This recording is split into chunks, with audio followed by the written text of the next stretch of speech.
तो इस फोटो को देखने से लग रहा है कि दूल्हा और दुल्हन बहुत खुश हैं क्योंकि दोनों की शादी हो रही है।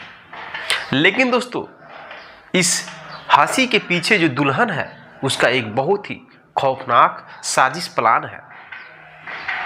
यह दुल्हन शादी होने से पहले ही अपने पति की मौत का प्लान बना लेती है और शादी होने के बाद अपने पति को मरवाकर उसकी सारी प्रॉपर्टी को हड़पने का प्लानिंग की थी। इतनी गंदी सोच हो सकती है एक लड़की की, ऐसा कभी कोई सोच नहीं सकता। मेरे दोस्तों, 5 मार्च 2025 को इन दोनों की शादी होती है और 19 मार्च 2025 को ये दुल्हन अपने पति को मरवाकर उसके प्रॉपर्टी को हड़पने की कोशिश करती है। लेकिन दोस्तों, जानते ही हैं कानून का हाथ बहुत ही लंबा होता है। कैसे शुरू होता है इन दोनों की शादी और कैसे दुल्हन प्लान बनाती है और कैसे इस कहानी का अंत होता है, जानेंगे इस वीडियो में। मेरे दोस्तों, यह कहानी जानने के बाद आप किसी भी लड़की से शादी करने से पहले डरने लगेंगे, आप मजबूर हो जाएंगे, आपके अंदर बहुत ही डर लगेगा कि लड़की से शादी करें या न करें, क्योंकि आजकल की लड़कियां इस कदर अपने पति को मौत के घाट उतारती हैं जो कि कभी कोई विश्वास नहीं कर सकता। तो चलिए जानते हैं इस सच्ची घटना के बारे में विस्तार से। नमस्कार दोस्तों, मैं हूं संतोष, आप सभी का स्वागत करता हूं अपने इस यूट्यूब चैनल में। दोस्तों, आज की सच्ची घटना की शुरुआत होती है औरैया जिले से। वहीं का रहने वाला एक दिलीप कुमार यादव नाम का लड़का होता है और उसकी शादी एक लड़की से होती है जिसका नाम प्रगति यादव होता है। प्रगति यादव जो है, उसकी शादी दिलीप यादव से सेट होती है, लेकिन जो दिलीप यादव होता है वह प्रगति यादव के जीजा का छोटा भाई होता है। यानी कि प्रगति यादव की बड़ी दीदी का शादी हो चुका था और उसके जीजा का छोटे भाई से ही यानी दिलीप यादव से उसकी शादी सेट होती है। इधर जो प्रगति यादव है वह अपने ही गांव के अनुराग नाम के एक लड़के से प्रेम करती थी 4 सालों से।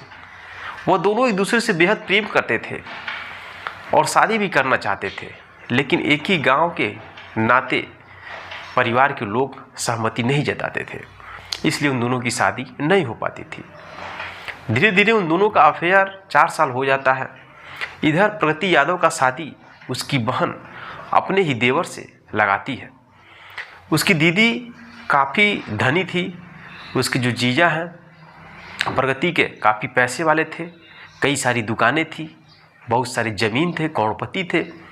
इसलिए जो प्रगति की दीदी है वो सोचती कि मेरी बहन की शादी मेरे ही देवर से हो जाएगा तो और अच्छी बात रहेगा। इस वजह से उसकी दीदी अपने देवर से शादी लगाती है और 5 मार्च 2025 को शादी का डेट पड़ जाता है। इधर जो प्रगति यादव का बॉयफ्रेंड है वो बौखला जाता है। प्रगति यादव से कहता है कि मैं तुमसे दिल जान से प्रेम करता था और जीवन भर तुम्हारे साथ रहने के लिए कस्में हम दोनों खाए थे, और तुम्हारी शादी किसी और से हुई, मैं कैसे रहूँगा, मैं अपनी जान दे दूँगा। प्रगति यादव कहती है कि मैं तुम्हारे ही साथ रहूँगी, शादी होने के बाद भी मैं तुम्हारे साथ ही रहूँगी। एक बहुत बड़ा राज है, एक हमारे अंदर प्लान है।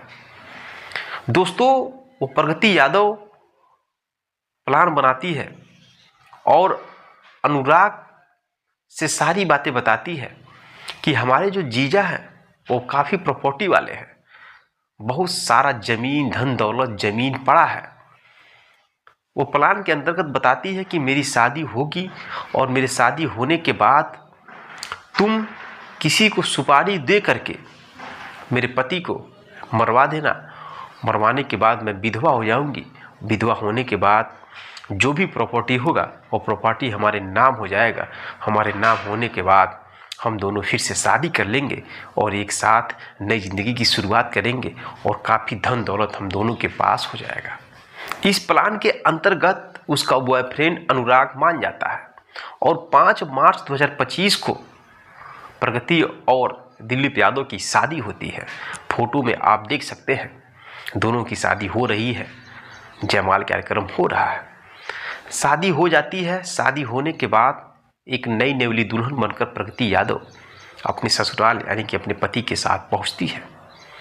और वहाँ जाने के बाद दोस्तों 5 दिन के बाद यानी 10 मार्च को वह अपने मायके चली जाती है। मायके आने के बाद प्लान के अंतर्गत वह काम करती है। वह अपने बॉयफ्रेंड अनुराग को फ़ोन करती है और प्लान में जो है कि सफलता हासिल करने के लिए योजना लोग बनाते हैं। वह कहती है कि तुम किसी सुपारी किलर को खोजो जिसे पैसा देकर दिलीप यादव यानी कि मेरे पति को मरवाया जाए। अब जो अनुराग है वह अनुराग एक किलर को ढूंढता है जो कि किसी का भी जान ले सकता है पैसे की वजह से। वह एक व्यक्ति होता है जिसका नाम होता है राम जी, जो बचपन के ही दोस्त था अनुराग का, जो कि इस समय वह सुपारी किलर बन चुका था। उससे बात करता है, वह 2 लाख रुपए का डिमांड करता है। अनुराग कहता है अपनी गर्लफ्रेंड यानी कि प्रगति से, तो प्रगति और अनुराग दोनों मिलकर किसी तरह पैसा का व्यवस्था करते हैं और 1 लाख रुपए उस सुपारी किलर राम जी को दिया जाता है। अब वो मुखबिरी करना शुरू कर देता है अनुराग और वह उसका जो सुपारी किलर राम जी है। अब मौका देखकर 19 मार्च को जो दिलीप यादव है वह अपने एक दुकान पे काम कर रहा था। वह दुकान चलाता था, दुकान बहुत बड़ी दुकान थी। उस दुकान को बंद करके दिलीप यादव वहाँ से निकलता अपने घर के लिए, लेकिन रास्ते में आकर वो फ़ोन करता है अपने भैया के पास, भैया मैं होटल पे जा रहा हूँ भोजन करने, उसके बाद मैं घर आऊँगा। दिलीप यादव भोजन करने होटल पर चला जाता है और उस समय मुखबिरी दोनों कर रहे थे अनुराग और राम जी। दोनों सबसे पहले अपनी बाइक को लेकर एक पुलिया होता है, उस पुलिया के नीचे गिरा देते हैं और उसके बाद दोस्तों वह दोनों पहुंचते हैं उस होटल पे जहां पर दिलीप यादव भोजन करने के लिए गया था। दोनों जाकर कहते हैं कि भैया चलिए हम लोग का बाइक थोड़ा बाहर निकलवा दीजिए, गिर चुकी है बाइक, फंस चुकी है पुलिया में। बहुत रिक्वेस्ट करने के बाद दोस्तों वो दिलीप यादव पहुंचता उन लोगों के साथ और जैसे ही पुलिया के पास जाते हैं वैसे ही धड़ाधड़ उसको लोग मारते हैं, उसके सर में, पीठ में और सर में ऊपर से गोली मारते हैं। उसकी मौके पर ही मौत हो जाती है और गेहूं के खेत में बॉडी को फेंक कर वो फरार हो जाते हैं। फरार होने के बाद गांव के अगल के लोग जब उस रास्ते से पहुंचते हैं तो उसकी बॉडी को देखकर चकरा जाते हैं। शोर शराबा हो जाता है। शोर शराबा होने के बाद मौके पर पुलिस आती है और उसकी बॉडी को कब्जे में लेकर पोस्टमार्टम के लिए भेज देती है। इधर जैसे ही लड़के के घर वालों को पता चलता है कि दिलीप यादव की मौत हो चुकी है, किसी ने गोली मार दिया है, तो सब लोग सन्न हो जाते हैं, रो रो कर उनका बुरा हाल हो जाता है। अब पुलिस सोचती है कि आखिरकार 5 मार्च को शादी था और 19 मार्च को लड़के की हत्या कैसे हो सकती है, कौन मार सकता है। इधर जो उसकी पत्नी थी प्रगति यादव, वह आती नहीं है उसको देखने के लिए, हॉस्पिटल में भी पोस्टमार्टम के समय भी नहीं आती है, क्योंकि उसका तो एक प्लान था। 19 मार्च को उसकी हत्या होती है और दोस्तों उसकी हत्या होने के 5 दिन के बाद वो अपने ससुराल आती है और रोने का नाटक बनाकर बिलखती है, एक बाहरी नाटक बनाती है। अब पुलिस छानबीन करना शुरू कर देती है। छानबीन के अंतर्गत सबसे पहले सीसीटीवी कैमरे की तलाश किया जाता है और उस सीसीटीवी कैमरे में अनुराग का चेहरा साफ दिखाई देता है। अब पुलिस अनुराग को पकड़ती है। अब मालूम चलता है कि जो अनुराग है, अनुराग की बॉयफ्रेंड थी जो प्रगति यादव है।